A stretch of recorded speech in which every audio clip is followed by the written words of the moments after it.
High আমি রূপম। এখন এই ভিডিওতে আমরা ইন্ডিয়ান সিনেমার বেশ কিছু আপডেটস দেবো। তো চলো আজকের ভিডিও শুরু করা যাক। আজকের প্রথম যেটা আপডেট সেটা হচ্ছে বক্স অফিস কালেকশন নিয়ে। আমরা জানি ব্যাড নিউজ ছবিটা সিনেমা হলে মুক্তি পেয়েছে। এই ছবিটা নিজের প্রথম দিনে অ্যাপ্রক্সিমেটলি 8 কোটি 30 লক্ষ টাকার বিজনেস করে এবং ডে 2তে শনিবার দিন ছবিটা প্রায় 22% গ্রোথ আনে কালেকশন, এবং সেখানে ছবিটা কালেকশন করে আনুমানিক 10 কোটি 30 লক্ষ টাকার মতো। এবং ছবিটার দুদিনের কালেকশন মোটামুটি 18 কোটি থেকে 19 কোটির মধ্যে হয়ে যায়, যেটা একটা ভালো কালেকশন। এবং আমি গতকালকেই বলছিলাম এই ছবিটা ক্রু, তারপরে তেরি বাতো মে সে উলঝা জিয়া, সেই ছবিগুলো যেই লাইনে কালেকশন করেছে সেরকমই কালেকশন করবে। এবার দেখার ছবিটা উইকেন্ডে টোটাল কালেকশন কেমন দাঁড় করে এবং উইকডেজে হোল্ড কেমন রাখে। তো দেখার ছবিটা কি সাকসেসের মুখ দেখে কিনা। আই হোপ ছবিটা সাকসেসফুল হয়েই যাবে। এরপর যদি আমরা কথা বলি কালকি এবং কিল, সেই দুটো ছবির বক্স অফিস কালেকশন নিয়ে, তো কিল দেখো এই ছবিটা বক্স অফিসে হিট হবে না, কিন্তু একটা বড় সেকশন অফ অডিয়েন্স কিন্তু ছবিটার ফ্যান হয়ে গেছে, যে কারণে এই ছবিটা নিয়ে এত কথা হচ্ছে। কারণ ছবিটার যা বাজেট, নিউ কামার, এবং ছবিটা যেরকম প্রমোশনে আসে তখন কালকির ঝড় থাকে, তা সত্ত্বেও ছবিটা কিন্তু কালেকশন বজায় রেখেছে। এবং এই ছবিটা গতকাল প্রায় 100% গ্রোথ আনে কালেকশানে, যেটা হিউজ।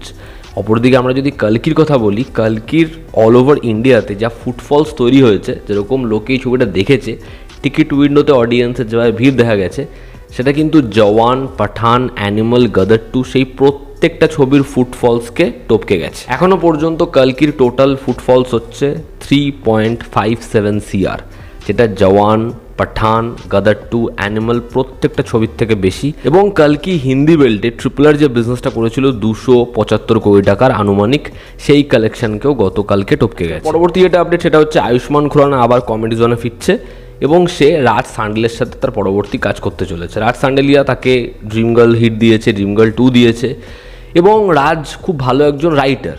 এবার এটা একটা কমেডি ছবি হচ্ছে, তবে এই ছবির মধ্যে ফ্যামিলির যে গুরুত্ব সেটা খুব বড়োভাবে থাকবে। আর আমরা দেখে এসেছি আয়ুষ্মান খুরানার ছবিতে এই স্মল টাউন লাভ স্টোরি, পরিবার, অনেক ক্যারেক্টার্স, সেটা নিয়ে যেরকম ধরনের সিচুয়েশন কমেডি হয় সেটা অডিয়েন্স খুব এনজয় করে। এবার দেখার এই ছবিটা কেমন হয়, ছবিটা বক্স অফিসে কী করতে পারে। ফাইনালি সন অফ সর্দার 2 এই ছবিটার শুটিংয়ের কাজ সম্পূর্ণভাবে শুরু হয়েছে। এই ছবিতে আমরা অজয় দেবগনের সাথে সঞ্জয় দত্ত, মৃণাল ঠাকুরকে দেখব। ছবির পরিচালক তিনি এর আগে পার্ট 1 পরিচালনা করেননি, এবং এই ছবিটার প্রডিউসার অজয় দেবগন নিজে, সঙ্গে জিও স্টুডিওস। দেখার এই ছবিটা বক্স অফিসে কী করতে পারে। প্রভাসের যে ছবিটা হানু রাঘুবাপতির সাথে, যেটা হচ্ছে ফৌজি, সেই ছবিটা নিয়ে একটা আপডেট উঠে আসে যে এই ছবিতে পাকিস্তানি কোনো অ্যাক্ট্রেস থাকতে চলেছে ছবির ফিমেল লিড হিসাবে। তবে ছবির ডিরেক্টর সেটা নিয়ে কথা বলেছেন, তিনি বলেছেন না, এমন কিছুই হচ্ছে না। তার কারণ ছবির অ্যাক্ট্রেস এখন তারা ফাইনালি করেনি এবং সেটা একটা লম্বা প্রসেস। তো এই যে বিষয়টা শোনা যাচ্ছিল ফিমেল অ্যাক্টর হিসেবে আমরা পাকিস্তানি কোনো অ্যাক্ট্রেসকে দেখবো, এমন কিছুই হবে না এই ছবির সাথে। আজকের অন্যতম বড় যেটা আপডেট সেটা হচ্ছে কালকি 2898 এডি, সুপ্রিম ইয়াস্কিন, কমপ্লেক্স এবং কালি নিয়ে। তো এই ছবির যে প্রোডাকশন ডিজাইনার অর্থাৎ নিথিন জিয়ানি, তিনি অফিসিয়ালভাবে বলেছেন যে কালকি ছবিতে আমরা শুধুমাত্র একটা কমপ্লেক্স দেখেছি, যেটা পার্টিকুলার এক জায়গাতে অবস্থিত। সারা ওয়ার্ল্ডে এরকম 7খানা কমপ্লেক্স রয়েছে এবং কালকি আগামী পার্টে সেগুলোকে এক্সপ্লোর করা হবে। এবং সুপ্রিম ইয়াস্কিন যে সে কাকে রিপোর্ট করে, এই 7খানা কমপ্লেক্স তার আন্ডারে, প্রত্যেকটা কমপ্লেক্সে যা যা জিনিসপত্র হচ্ছে সেগুলোর সব খবর তার কাছে আসে। এই যে মানস, মানে আমরা যেরকমভাবে শাশ্বত চট্টোপাধ্যায়ের ক্যারেক্টার দেখেছি, এরকম আরও অনেক ক্যারেক্টার্স রয়েছে।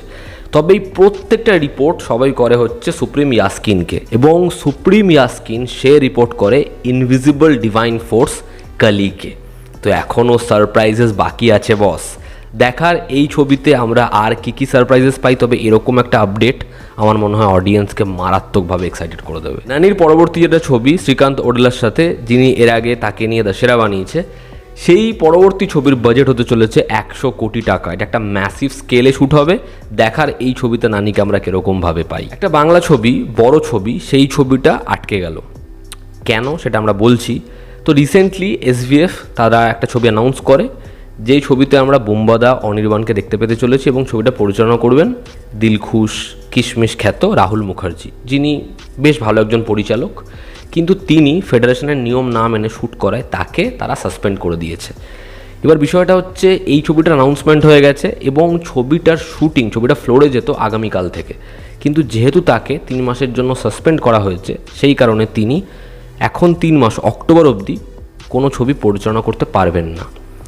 যে কারণে এই ছবিটা অনেকে মনে করছেন হয় আটকে গেল, এই ছবিটা 3 মাস আগে হবে না, এবং ছবিটাকে তারা নেক্সট পুজোতে আনার প্ল্যান করছিল। এবার সেক্ষেত্রে দেখার যেরকম শিডিউল করা ছিল সেই ওয়াইজ কাজ এগোয় না ছবির পরিচালক বদল হয়। কারণ আরও একটা খবর শোনা যাচ্ছে, এই ছবির যে সিনেমাটোগ্রাফার অর্থাৎ সৌমিক হালদার তিনি এই ছবির পরিচালনার ভার নেবেন। এবার একজন পরিচালক সে একটা ছবি কনসিভ করেছে, সে একটা ছবিকে দেখেছে, তারপর অন্য একজন পরিচালক, জানি না কোনটা হবে, তবে এমনটা হওয়ার সম্ভাবনা রয়েছে। না হলে এই ছবিটা 3 মাস পরেই যাবে ফ্লোরে, 3 মাস ছবিটা আটকে থাকবে রাহুল মুখার্জির জন্য। এবার দেখার সেটা হয় না অন্য পরিচালককে দিয়ে কাজটা শুরু হয়, দেখার এই বিষয়টা কোনোভাবে সর্ট আউট হয় কিনা। তো এই ছিল আজকের লেটেস্ট আপডেটস। ভালো লেগে থাকলে লাইক করো, শেয়ার করো, সাবস্ক্রাইব করো, তোমাদের কি অপিনিয়ন জানিও। জনতা আমাদের পাশে আছে। আবার দেখা হচ্ছে, টেক কেয়ার।